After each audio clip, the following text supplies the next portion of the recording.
Hello friends, welcome to our channel Kotha o Coffee.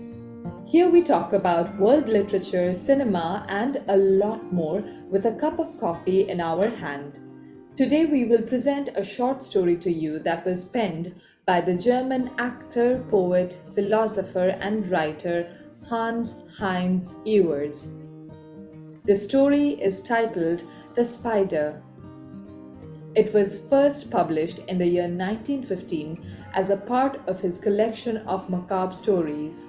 So without further ado, let us begin The Spider by Hanns Heinz Ewers.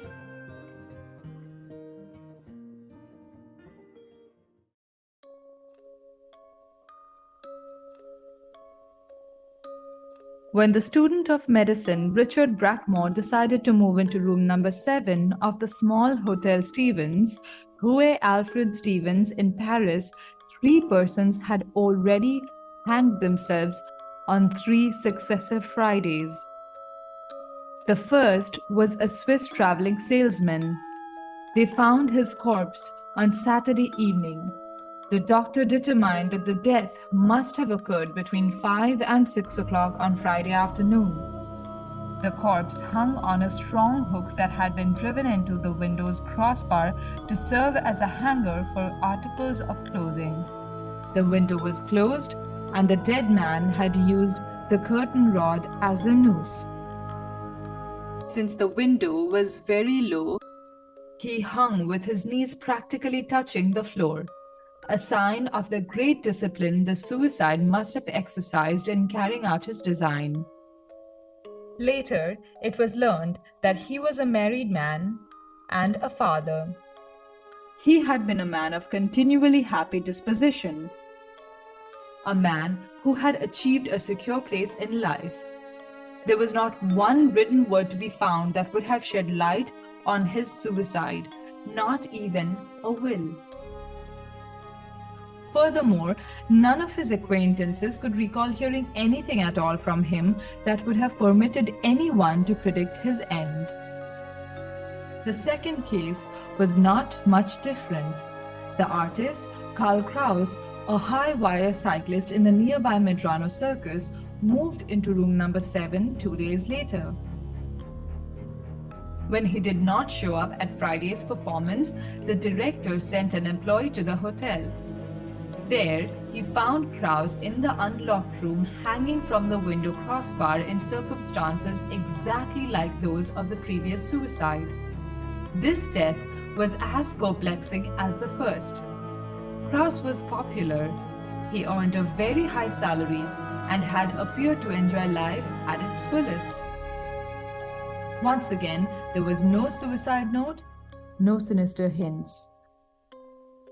Kraus's sole survivor was his mother, to whom the son had regularly sent 300 marks on the first of the month. For Madame Giovanni, the owner of the small, cheap guest house, whose clientele was composed almost completely of employees in a nearby theater, this second curious death in the same room had very unpleasant consequences.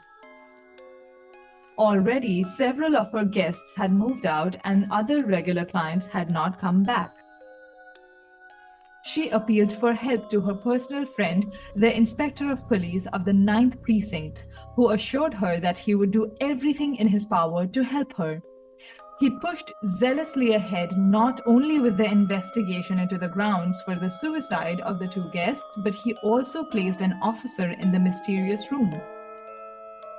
This man, Charles Maria Chaumet, actually volunteered for the task.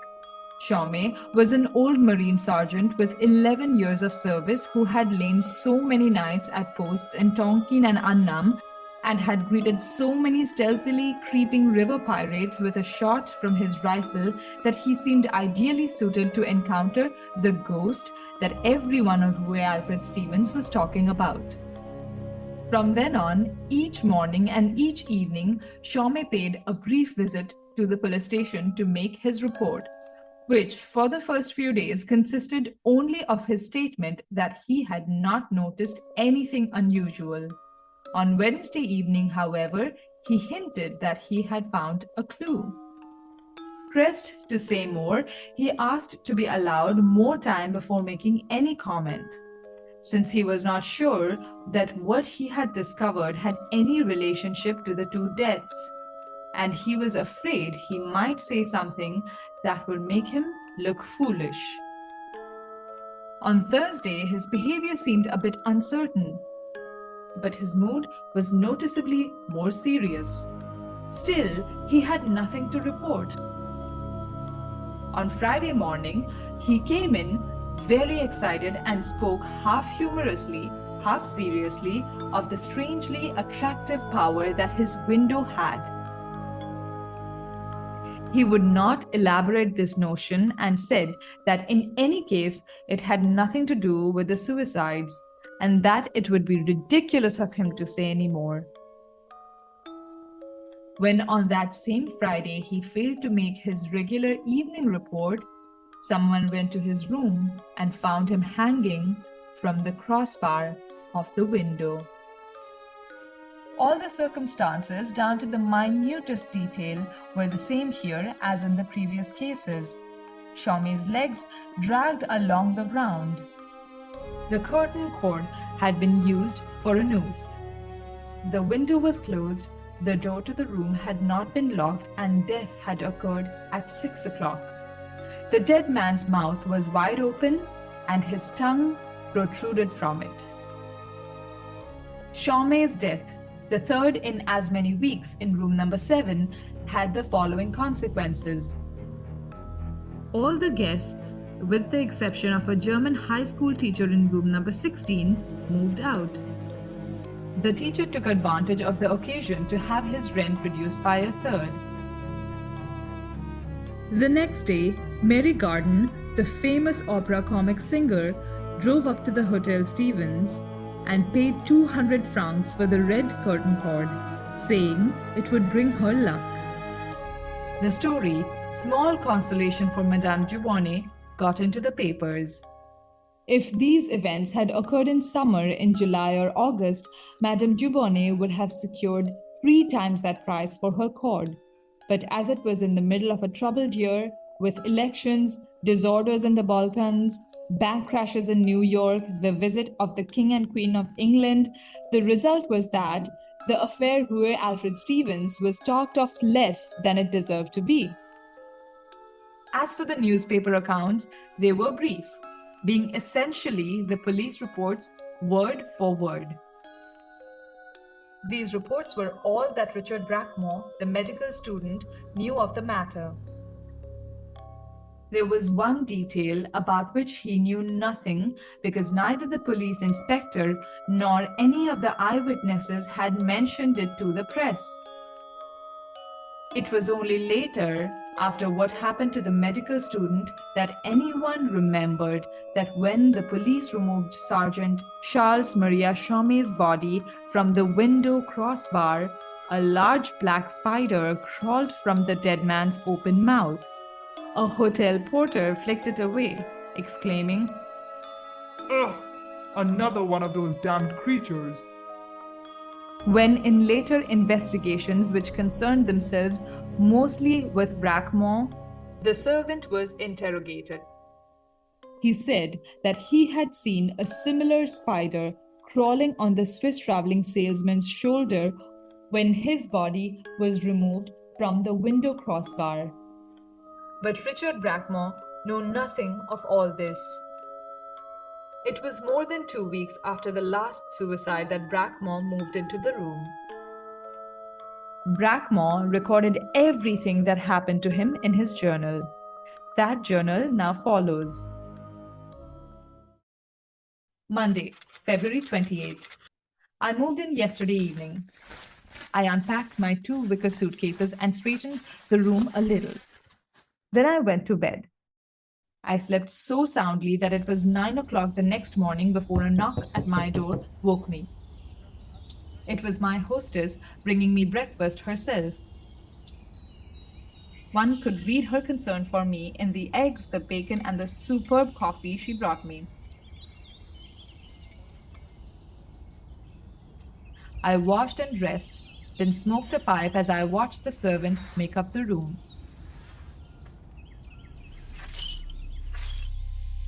So here I am. I know well that the situation may prove dangerous, but I think I may just be the one to solve the problem. As it is, I'm not the only one who has had this notion. 27 people have tried for access to the room. Some went to the police, some went directly to the hotel owner. There were even 3 women among the candidates. There was plenty of competition. No doubt the others are poor devils like me. And yet, it was I who was chosen. Why? Because I was the only one who hinted that I had some plan or the semblance of a plan. Naturally, I was bluffing. These journal entries are intended for the police.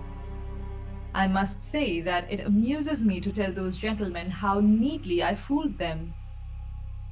If the inspector has any sense, he'll say, This Brackmore is just the man we need. In any case, it doesn't matter what he'll say. The point is, I'm here now, and I take it as a good sign that I've begun my task by bamboozling the police. I had gone first to Madame Dubonnet, and it was she who sent me to the police. They put me off for a whole week, as they put off my rivals as well. Most of them gave up in disgust, having something better to do than hang around the musty squad room. The inspector was beginning to get irritated at my tenacity. At last, he told me I was wasting my time, that the police had no use for bungling amateurs.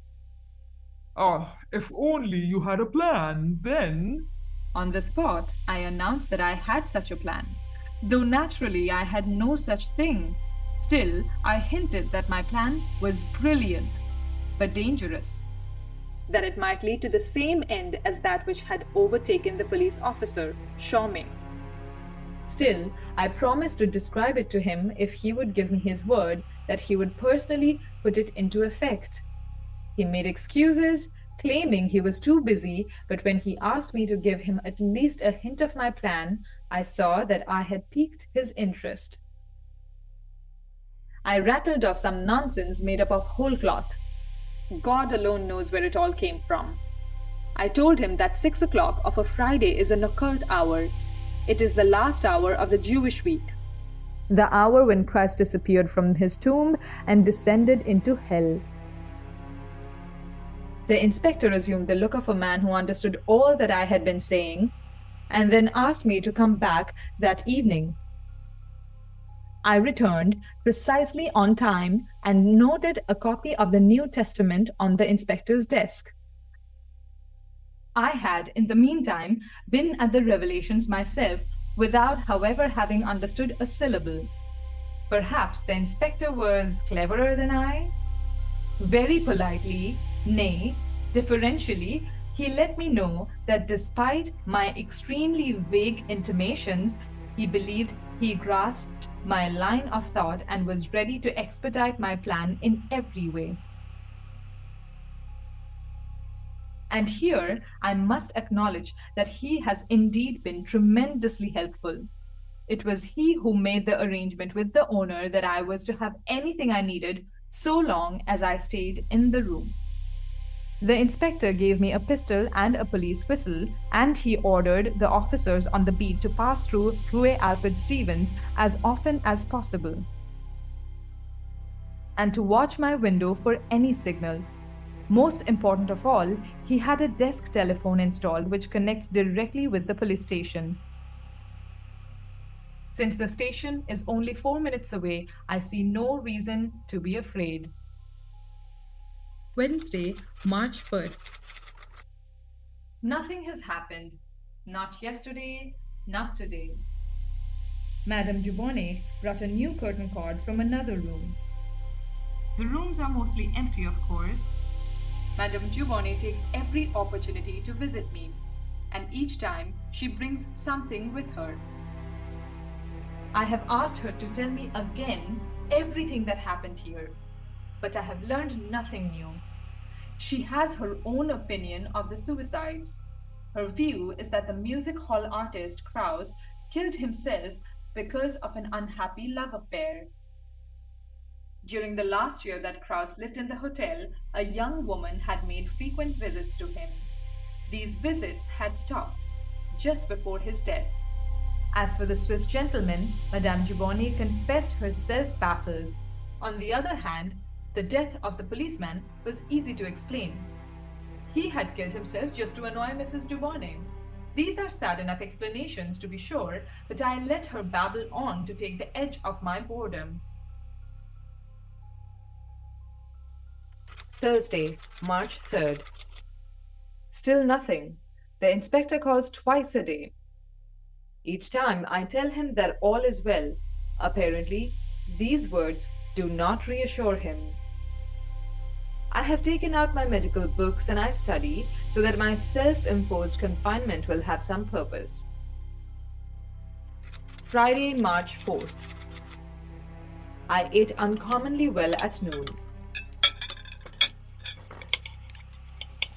The landlady brought me half a bottle of champagne. It seemed a meal for a condemned man. Madame Gibboni looked at me as if I were already 3/4 dead.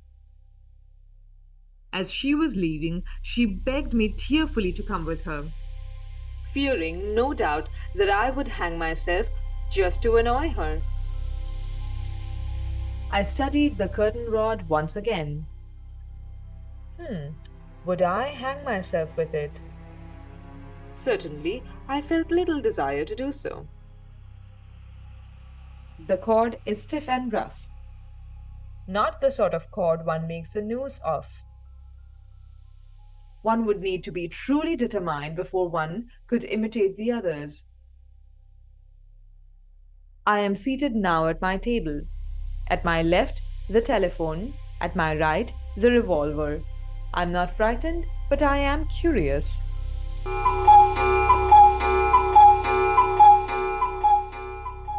Six o'clock, the same evening.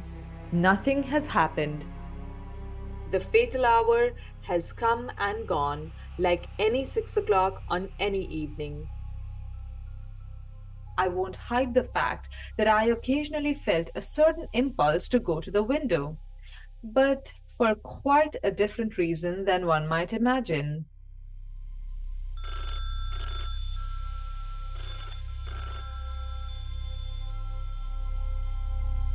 The inspector called me at least 10 times between 5 and 6 o'clock. He was as impatient as I was. Madame Gibboni, on the other hand, is happy. A week has passed without someone in room number 7 hanging himself. Marvelous. Monday, March 7th. I have a growing conviction that I will learn nothing, that the previous suicides are related to the circumstances surrounding the lives of the 3 men. I have asked the inspector to investigate the cases further, convinced that someone will find their motivations. As for me, I hope to stay here as long as possible. I may not conquer Paris here, but I live very well and I'm fattening up nicely. I am also studying hard and I'm making some real progress. There is another reason too that keeps me here.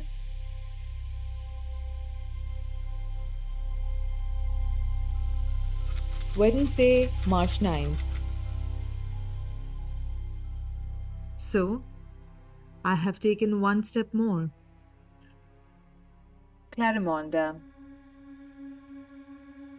I haven't yet said anything about Clarimonda. It is she who is my third reason for staying here. She is also the reason I was tempted to go to the window during the fateful hour last Friday.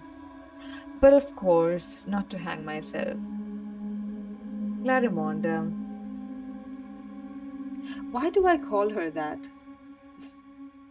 I have no idea what her name is, but it ought to be Clarimonda.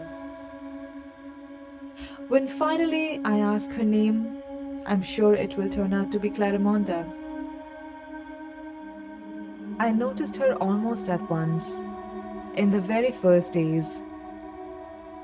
She lives across the narrow street, and her window looks right into mine. She sits there, behind her curtains. I ought to say that she noticed me before I saw her, and that she was obviously interested in me. And no wonder. The whole neighborhood knows I'm here. And why? Madame Dubonnet has seen to that. I am not of a particularly amorous disposition. In fact, my relations with women have been rather meager. When one comes from Verdun to Paris to study medicine and has hardly money enough for 3 meals a day, one has something else to think about besides love. I am then not very experienced with women, and I may have begun my adventure with her stupidly. Never mind, it's exciting just the same. At first, the idea of establishing some relationship with her simply did not occur to me. It was only that since I was here to make observations and since there was nothing in the room to observe, I thought I might as well observe my neighbor, openly and professionally. Anyhow, one can't sit all day long just reading. Clarimonda, I have concluded, lives alone in the small flat across the way. The flat has 3 windows, but she sits only before the window that looks into mine. She sits there, spinning on an old-fashioned spindle, such as my grandmother inherited from a great aunt. I had no idea anyone still used such spindles.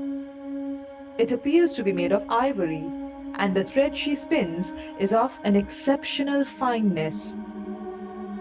She works all day behind her curtains and stops spinning only as the sun goes down.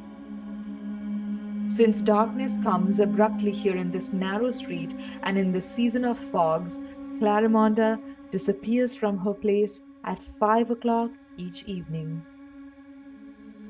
I have never seen a light in her flat.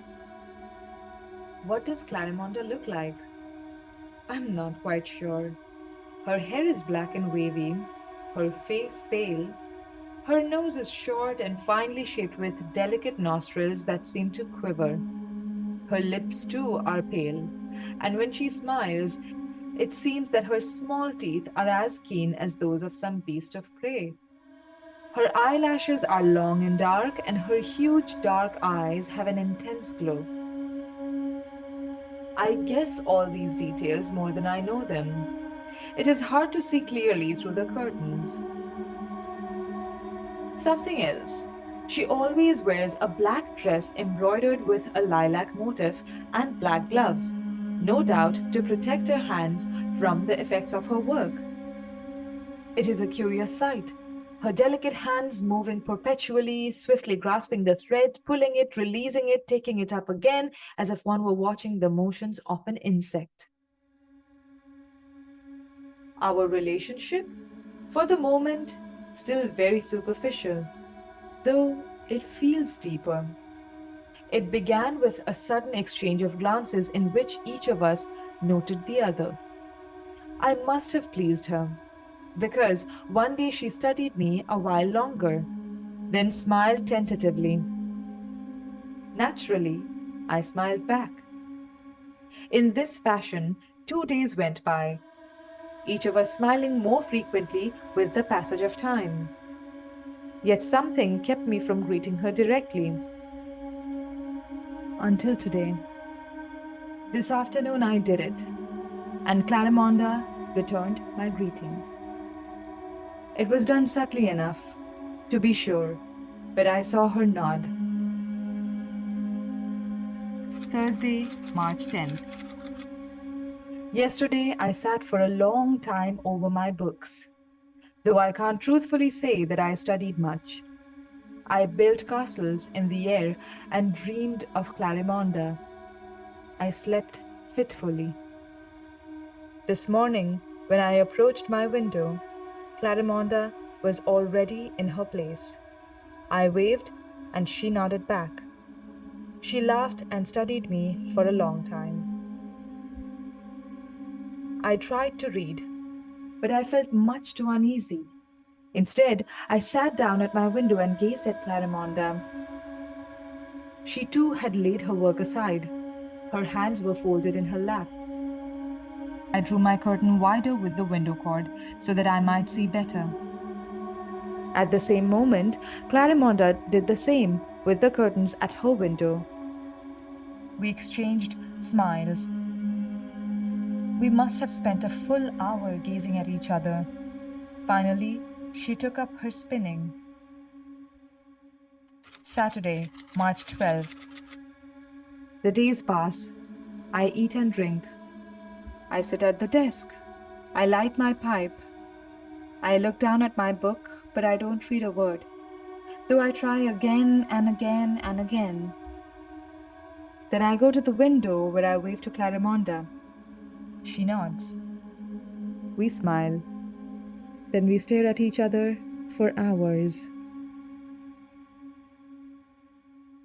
Yesterday afternoon, at 6 o'clock, I grew anxious. The twilight came early, bringing with it something like anguish. I sat at my desk. I waited until I was invaded by an irresistible need to go to the window, not to hang myself, but just to see Clarimonda. I sprang up and stood beside the curtain where it seemed to me I had never been able to see so clearly, though it was already dark. Clarimonda was spinning, but her eyes looked into mine.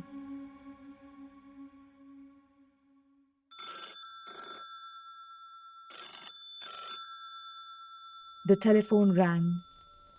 It was the inspector tearing me out of my trance with his idiotic questions. I was furious. This morning, the inspector and Madame Giovanni visited me. She is enchanted with how things are going. I have now lived for 2 weeks in room number 7. The inspector, however, does not feel he is getting results. I hinted mysteriously that I was on the trail of something most unusual. The jackass took at my word and fulfilled my dearest wish. I have been allowed to stay in the room for another week. God knows if it isn't Madame Giovanni's cooking or wine cellar that keeps me here. How quickly one can be sated with such things. No, I want to stay because of the window Madame Giovanni fears and hates.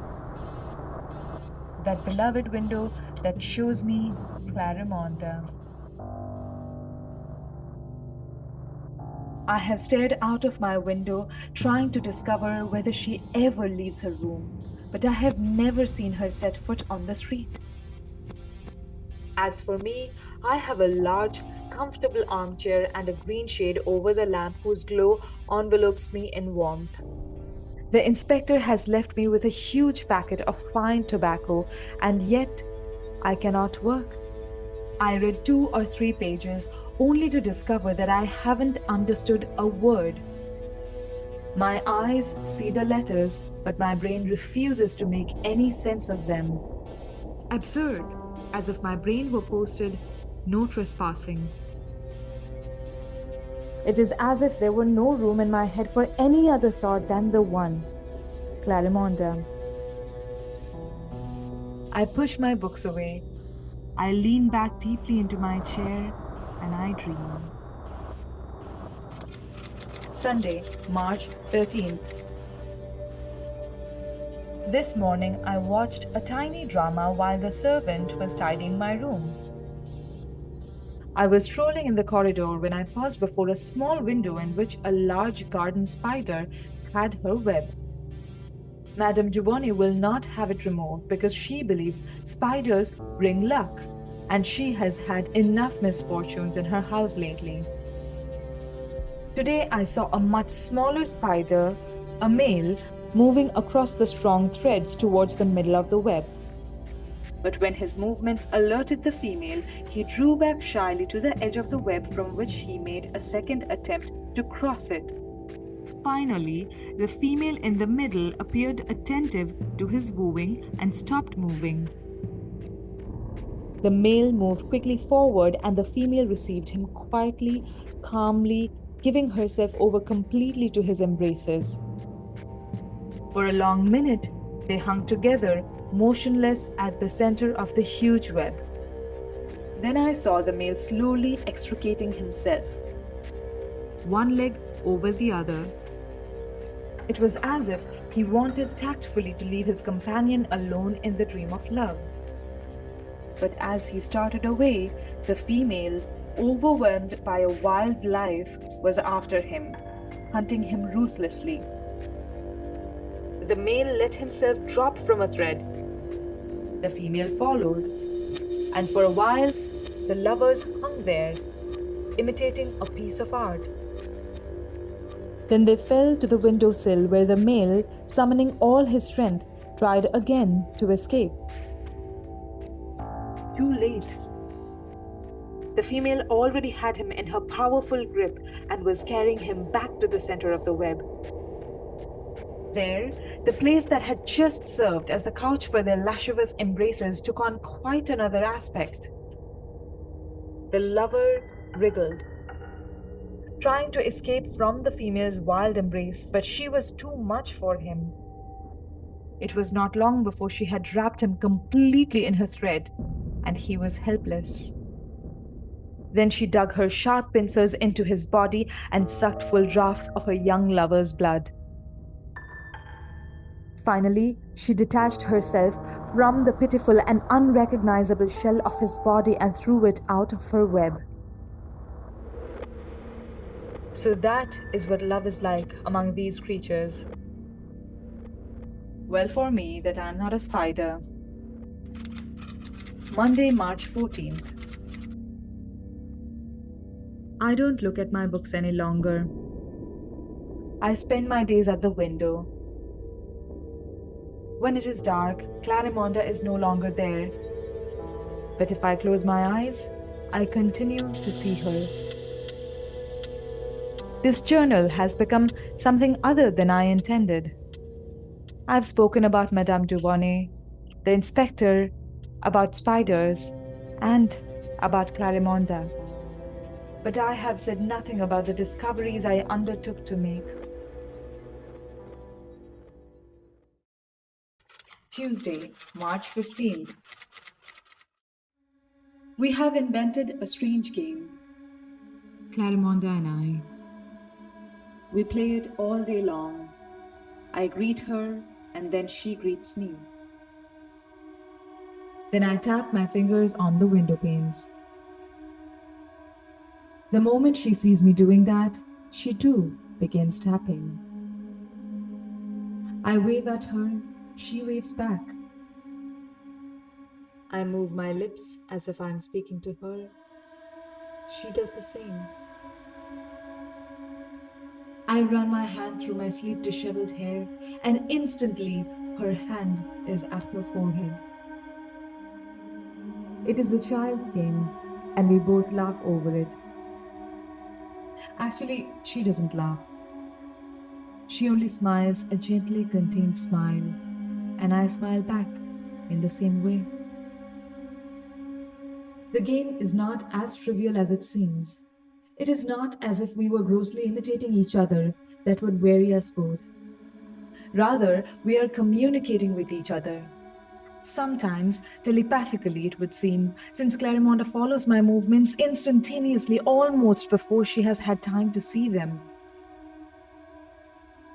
I find myself inventing new movements or new combination of movements, but each time she repeats them with disconcerting speed. Sometimes I change the order of the movements to surprise her, making whole series of gestures as rapidly as possible, or I leave out some motions and weave in others. The way children play, Simon says. What is amazing is that Clarimonda never once makes a mistake. no matter how quickly I change gestures. That's how I spend my days. Never for a moment do I feel that I'm killing time. It seems, on the contrary, that never in my life have I been better occupied. Wednesday, March 16th. Isn't it strange that it hasn't occurred to me to put my relationship with Clarimonda on a more serious basis than these endless games? Last night, I thought about this. I can, of course, put on my hat and my coat and walk down 2 flights of stairs, take 5 steps across the street, and mount 2 flights to her door, which is marked with a small sign that says Clarimonda. Clarimonda what? I don't know. Something. Then I can knock, and up to this point, I imagine everything very clearly. But I cannot see what should happen next. I know that the door opens, but then I stand before it, looking into a dark void. Clarimonda doesn't come. Nothing comes. Nothing is there. Only the black, impenetrable black. Sometimes it seems to me that there can be no other Clarimonda but the one I see in the window, the one who plays gesture games with me. I cannot imagine a Clarimonda wearing a hat or a dress other than her black dress with the lilac motif. Nor can I imagine a Clarimonda without her black gloves. The very notion that I might encounter Clarimonda somewhere in the streets or in a restaurant eating, drinking, or chatting is so improbable that it makes me laugh. Sometimes I ask myself whether I love her. It's impossible to say since I've never loved before. However, if the feeling that I have for Clarimonda is really love, then love is something entirely different from anything I have seen among my friends or read about in novels. It is hard for me to be sure of my feelings and harder still to think of anything that doesn't relate to Clarimonda or, what is more important, to our game. Undeniably, it is our game that concerns me, nothing else. And this is what I understand least of all. There is no doubt that I am drawn to Clarimonda, but with this attraction, there is mingled another feeling: fear. No, that's not it either. Say, rather a vague apprehension in the presence of the unknown. And this anxiety has a strangely voluptuous quality, so that I am at the same time drawn to her, even as I am repelled by her. It is as if I were moving in giant circles around her, sometimes coming close, sometimes retreating, back and forth, back and forth. Once I'm sure of it, it will happen, and I will join her. Clarimonda sits at her window and spins her slender, eternally fine thread, making a strange cloth whose purpose I do not understand. I am amazed that she is able to keep from tangling her delicate thread. Hers is surely a remarkable design, containing mythical beasts and strange masks. Thursday, March 17th. I am curiously excited. I don't talk to people anymore. I barely say hello to Madame Giovanni or to the servant. I hardly give myself time to eat. All I can do is sit at the window and play the game with Clarimonda. It is an enthralling game, overwhelming. I have the feeling something will happen tomorrow. Friday, March 18th. Yes, Yes, something will happen today. I tell myself as loudly as I can that that's why I'm here. And yet, horribly enough, I'm afraid. And in the fear that the same thing is going to happen to me as happened to my predecessors, there is strangely mingled another fear, the terror of Clarimonda. And I cannot separate the two fears. I'm frightened. I want to scream. At 5 o'clock, I was at the end of my strength. I am perfectly aware now that there is a relationship between my despair and the 6th hour that was so significant in the previous weeks. I no longer laugh at the trick I played the inspector. I was sitting at the window, trying with all my might to stay in my chair. But the window kept drawing me. I had to resume the game with Clarimonda, and yet the window horrified me. I saw the others hanging there, the Swiss traveling salesman, fat, with a thick neck and a grey stubbly beard. The thin artist, and yet the powerful police sergeant. I saw them, one after the other, hanging from the same hook, their mouths open, their tongues sticking out, and then I saw myself among them. Oh, this unspeakable fear!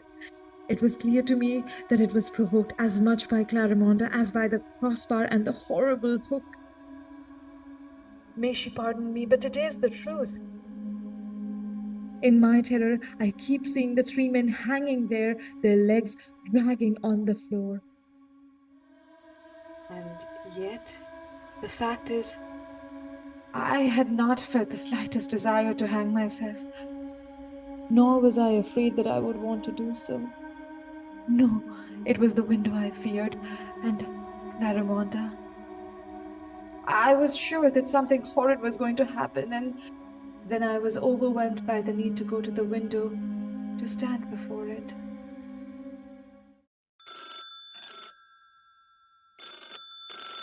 The telephone rang. I picked up the receiver, and before I could hear a word, I screamed, Hello, officer, please come and save me, please come at once, please help me. It was as if my shrill cry had in that instant dissipated the shadows from my soul. I grew calm.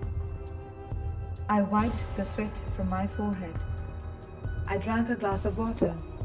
Then I considered what I should say to the inspector when he arrived. Finally, I went to the window. I waved and smiled. And Clarimonda too waved and smiled.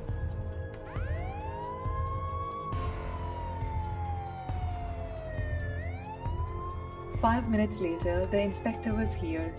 I told him that I was getting to the bottom of the matter, but I begged him not to question me just then, that very soon I would be in a position to make important revelations. Strangely enough, though I was lying to him, I myself had the feeling that I was telling the truth. Even now, against my will, I have that same conviction. The inspector could not help noticing my agitated state of mind, especially since I apologized for my anguished cry over the telephone.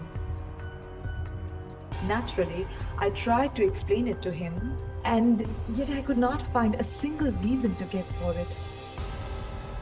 He said affectionately that there was no need to ever apologize to him, that he was there at my disposal, that was his duty. It was better that he should come a dozen times to no effect rather than fail to be here when he was needed. He invited me to go out with him for the evening. It would be a distraction for me, but it would also do me good not to be alone for a while. I accepted the invitation, though I was very reluctant to leave the room. Saturday, March 19th. We went to the Gaiety Rochechouart La Cigale, and La Lune Rouge. The inspector was right. It was good for me to get out and breathe the fresh air. At first, I had an uncomfortable feeling, as if I were doing something wrong, as if I were a deserter who had turned his back on the flag. But that soon went away. We drank a lot, laughed, and chatted.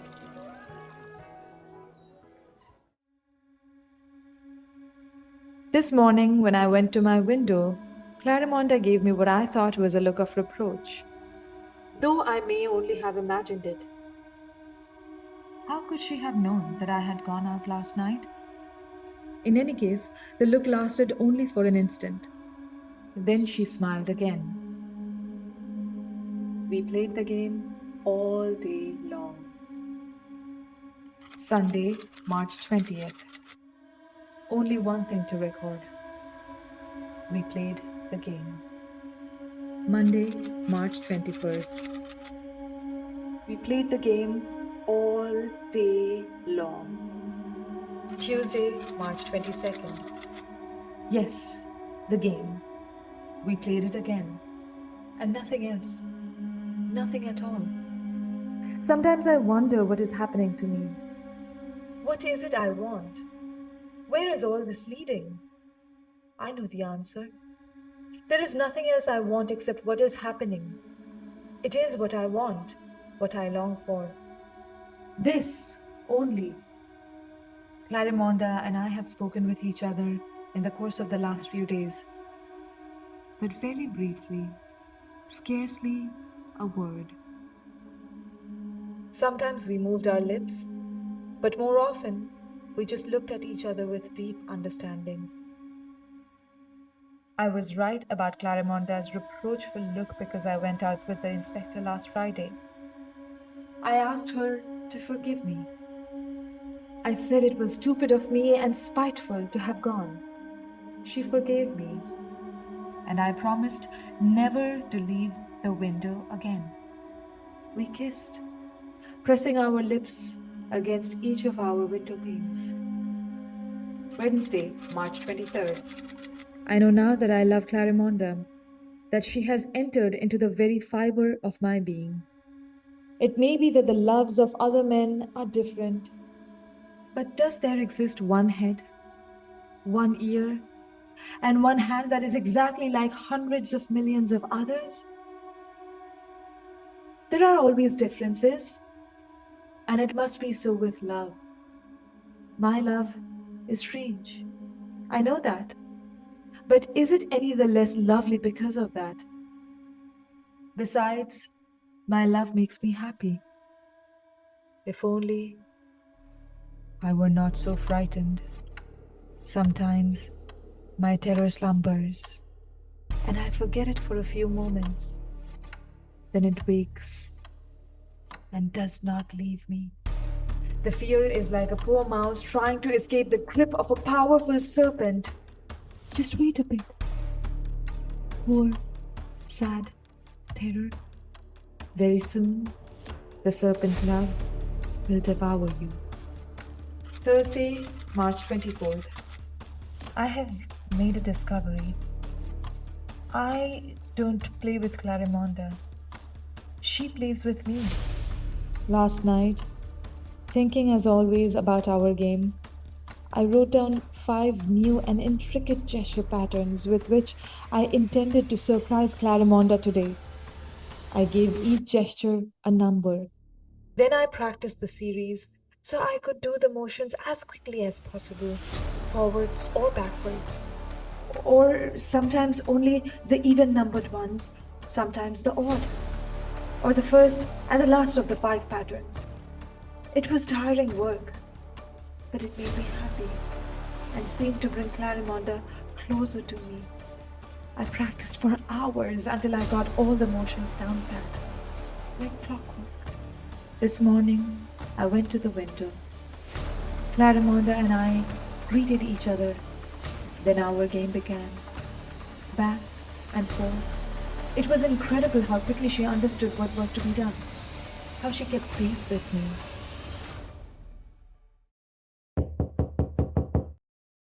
There was a knock at the door.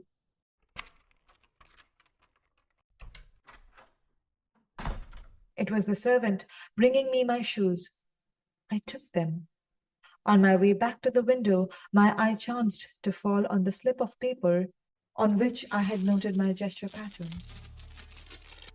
It was then that I understood, in the game I just finished, I had not made use of a single one of my patterns. I reeled back and had to hold on to the chair to keep from falling. It was unbelievable. I read the paper again and again. It was still true. I had gone through a long series of gestures at the window and not one of the patterns had been mine. I had the feeling once more that I was standing before Clarimonda's wide open door, through which, though I stared, I could see nothing but a dark void. I knew too that if I chose to turn from that door now, I might be saved, and that I still had the power to leave. And yet, I did not leave, because I felt myself at the very edge of the mystery, as if I were holding the secret in my hands. Paris. You will conquer Paris, I thought. And in that instant, Paris was more powerful than Clarimonda. I don't think about that anymore. Now I only feel love. Love and a delicious terror. Still, the moment itself endowed me with strength. I read my notes again, engraving the gestures on my mind.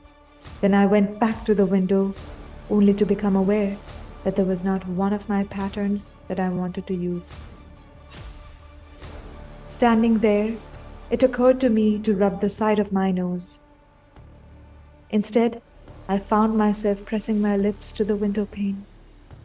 I tried to drum with my fingers on the windowsill. Instead, I brushed my fingers through my hair. And so I understood that it was not that Clarimonda did what I did. Rather, my gestures followed her lead, and with such lightning rapidity that we seemed to be moving simultaneously. I, who had been so proud because I thought I had been influencing her, I was in fact being influenced by her. Her influence, so gentle, so delightful.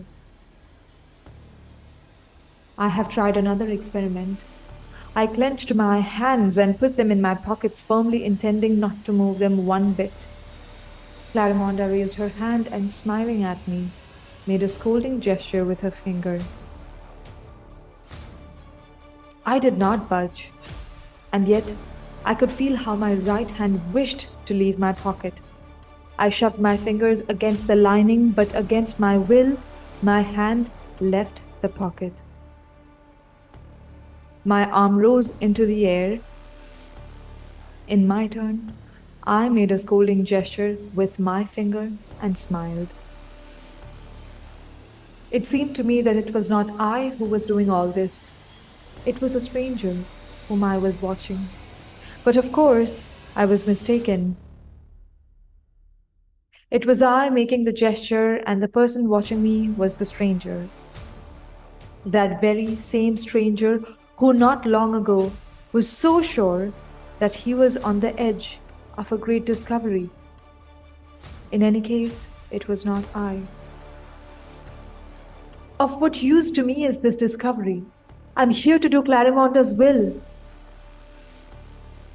Clarimonda, whom I love with an anguished heart. Friday, March 25th.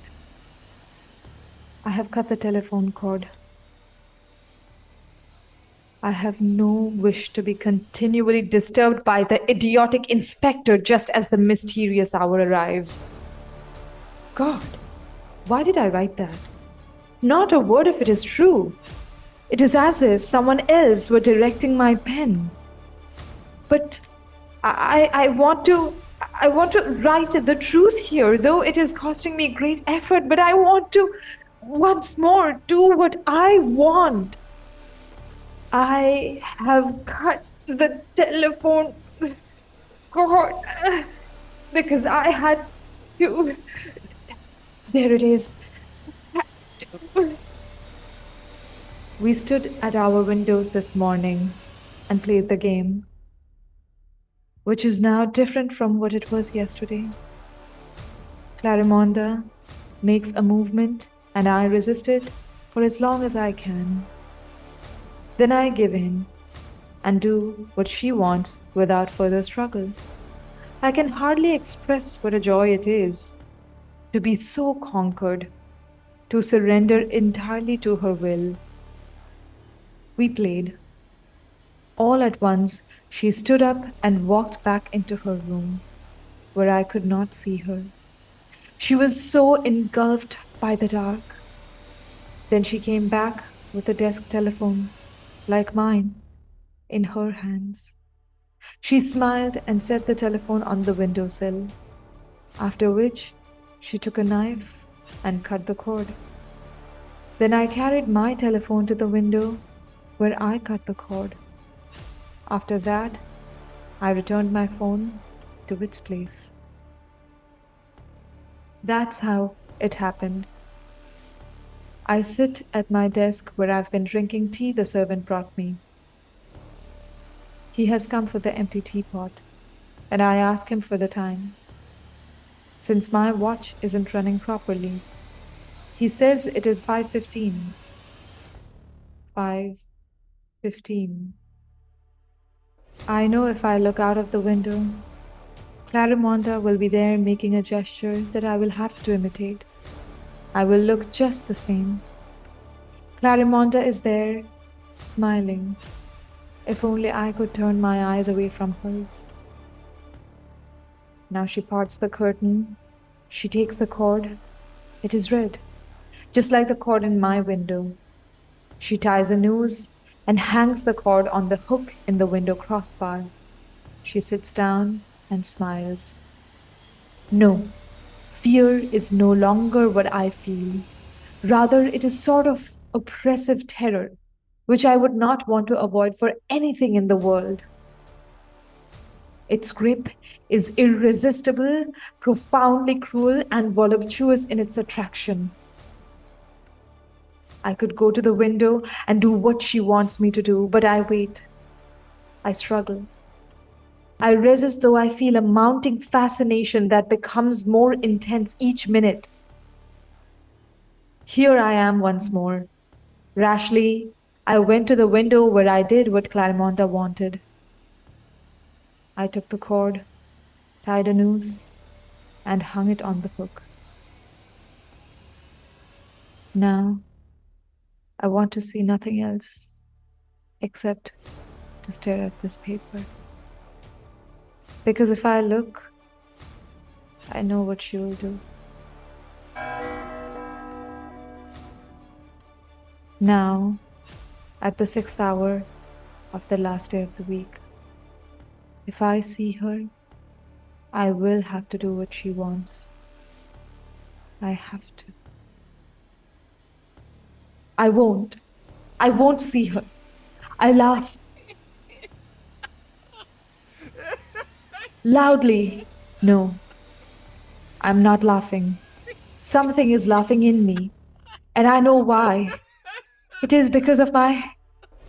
I won't, and yet I know very well that I have to. I have to look at her. I must, and then all that follows. If I still wait, it is only to prolong this exquisite torture. Yes, that's it, this breathless anguish in my supreme delight. I write quickly, just so I can continue to sit here, so I can attenuate these seconds of pain. Again, terror. Again, I know that I will look toward her, that I will stand up, that I will hang myself. That doesn't frighten me, though. That is beautiful, even precious. There is something else. What will happen afterwards? I don't know. But since my torment is so delicious, I feel that something horrible must follow.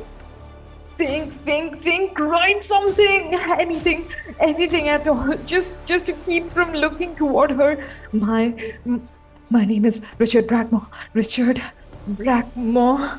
Richard Brackmore. Richard. I can't go on. I must. No. I must look at her. Richard Brackmore. No. No more. Richard. Richard.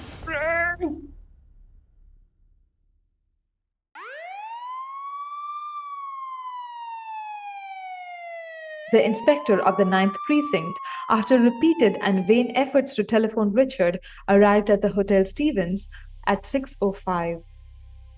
He found the body of the student Richard Brackmore hanging from the crossbar of the window in room number 7 in the same position as each of his 3 predecessors. The expression on the student's face, however, was different, reflecting an appalling fear. Brackmore's eyes were wide open and bulging from their sockets. His lips were drawn into a rictus, and his jaws were clamped together. A huge black spider, whose body was dotted with purple spots, lay crushed and nearly bitten in two between his teeth. On the table, there lay the student's journal. The inspector read it and went immediately to investigate the house across the street. What he learned was that the second floor of that building had not been lived in for many months.